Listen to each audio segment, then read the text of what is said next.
Banal na templo'y inyo ngayong buksan.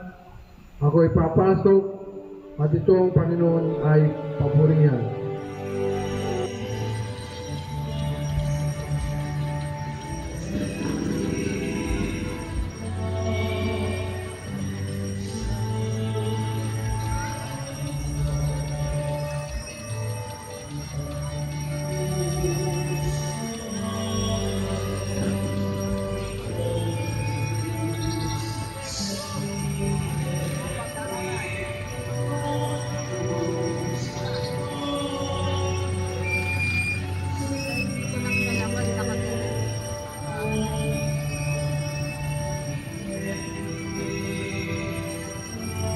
Paghihintay sa paghilom ng ating mundong lugmok sa lungkot at pagdurusa. Madama nawa natin ng lubos ang galak na hatid ng ating manunubos.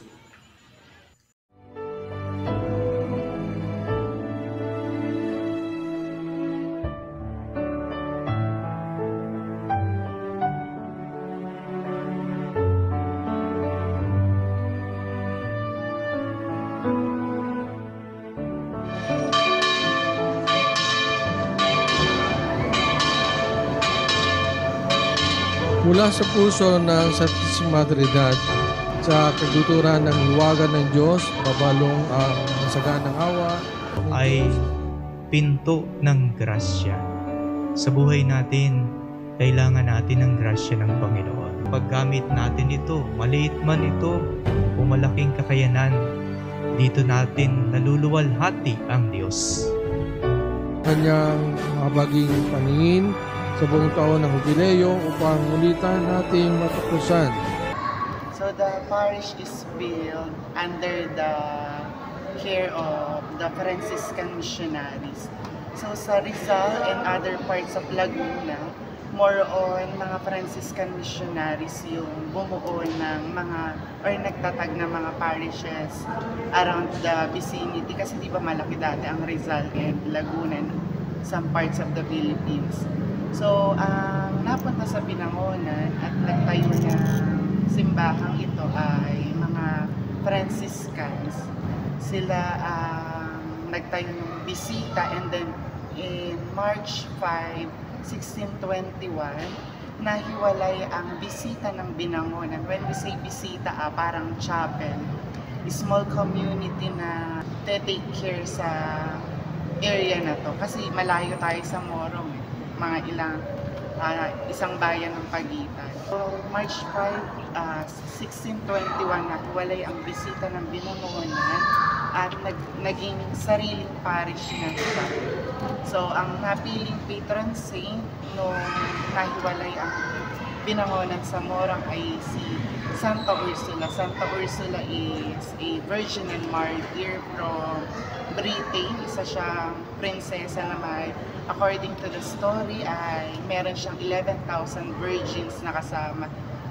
From Britain, nag-pilgrimage sila papuntang Rome to meet the Pope. And then, nung after meeting the Pope, ay hinangin sila somewhere in Cologne, Germany. Doon sila na martyr.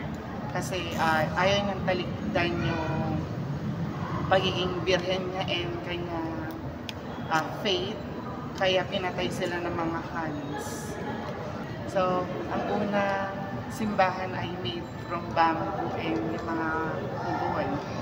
So, yun yung mga unang materials na ginamit dito. Kasi nga, syempre, pag nagsisimula ng simbahan, hindi naman kagad bato na malaki. So, kailangan ng funds. And then, noong 1792, sinimulan po itong batong simbahan na makikita natin ngayon at natapos siya noong 1800s. So marami nang nabago dito sa simbahan natin, syempre dahil sa modernization and mga industrialization talaga naman part yun. So marami nang nawala, yung mga silver altars, silver platas, yung pulpitong tinatawag, napalitan na din yung flooring ng choir loft and other parts, pero the other parts naman ay intact pa rin. salamat sa Diyos. And noong 2021 ay nabigyan tayo ng National Historical Marker. So, ang tagal nga bago nabigyan ng Binangon kasi marami nga nabago. Pero salamat sa Diyos na kasabay ng 400 years ay nabigyan tayo. And ngayon ay candidate ang Binangonan, yung simbahan ng Binangonan as a National Historical Treasure. Sana ma-upload. So yun yung short history na simbahan. Ang pagbubukas natin ng pinto ng ating pananampalataya. 500 taon, ito ay pinto ng grasya. So, napakahalaga kasi the church is also the identity of the place at saka ng mga tao. Kasi pag sinabing Binangonan, halimbawa, nakikilala mo na kagad ang Binangonan doon sa sino yung patrona nila, ano yung mga characteristic, ano yung mga religious events na sikat na ginagawa dito. Halimbawa, pag sinabing Gewang-Gewang, Binangonan kagad. Pag sinabing Santa Ursula, Binangonan kagad. So, napakalaking impact ang simbahan sa identity, sa mga characteristics, sa pag-build up ng community, ng mga ugali ng mga taga-Binangonan. Yung itinuturo ng simbahan. Kaya talagang importante at malaking bagay yung naituro ng simbahan ito para sa mga taga-Binangonan.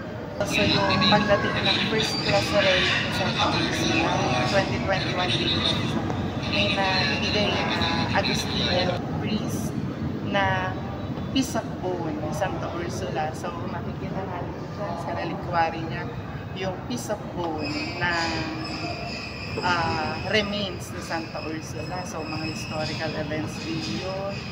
And then maraming bagay na nangyari dito, lalo na yung gera, di ba naging garrison din ang